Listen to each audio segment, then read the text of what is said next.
প্রতিদিন অকারণেই কেন জানি চোখ দুটি ভিজে যায়, কাউকে কোনো কারণ বলতে পারি না।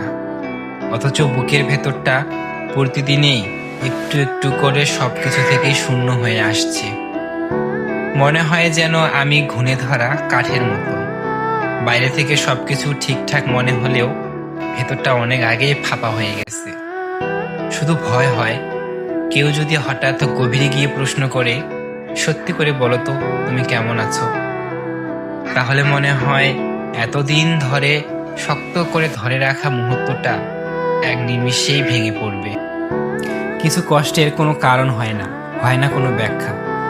তারা শুধু রাত্রি গভীর হলে নীরবে এসে চোখ দুটি ভিজিয়ে দেয় আর মনে করিয়ে দেয় জীবনটা কখনো কখনো এতটাই ফাঁপা হয়ে যায় যে ভেতরের শূন্যতাটুকু কাউকে বোঝানোও সম্ভব হয় না।